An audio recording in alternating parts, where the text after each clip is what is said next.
Brought to you by GTA. We start with you. Opposition was voiced and heard by Guam Education Board following Tuesday's open forum on the Interscholastic Sports Association's draft constitution. If they're not able to play, private and public, all schools, they risk not getting, the seniors this year, risk not getting those scholarships. And right now, with what is happening and the uncertainty that it has brought to the third quarter sports, it's not fair to the children. It is not. There's just so many uncertainties right now.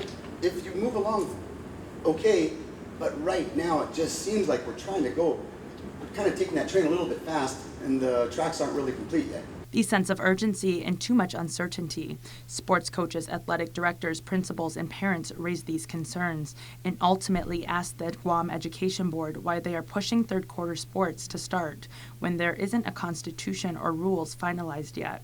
And like the governor, a parent urged the GEB to reconsider its decision to allow GDOE to start its own interscholastic sports league. So let's look at the matter at hand. Are we ready for this? No. So I'm asking you, policymakers, I'm asking you to understand the severity of this situation. Our own governor is telling you to rethink this. According to GDOE Acting Sports Program Coordinator Al Garrido, the athletic directors approved the Interscholastic Sports Association's bylaws and constitution draft last month.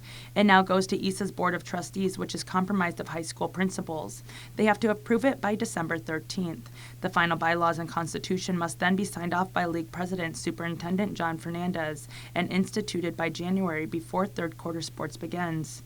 Although today marks day 3 of the third quarter sports practices. Because of the direction to make a transition in the middle of the school year, was that to move forward with minimal disruption in terms of the rules and bylaws and so forth until we have an opportunity in the summer to look at some of those underlying issues.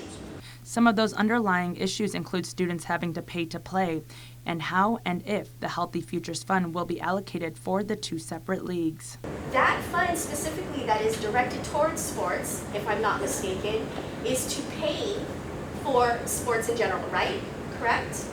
A portion of it. Okay, so then that means that that fund in itself should be opened up to the masses, which means that every single nonprofit organization, to include IIAAG as well as ISA, should take part in utilizing this fund.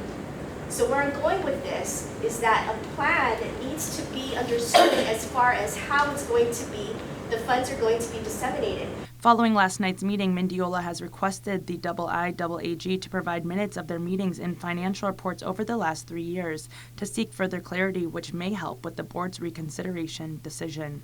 As reported, the governor asked the board to reconsider its decision to separate the 2 leagues.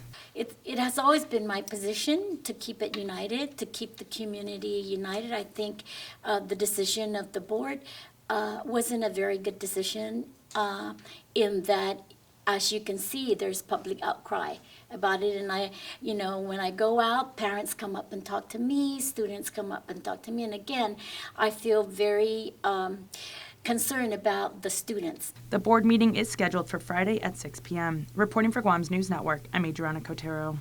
Brought to you by GTA. We start with you.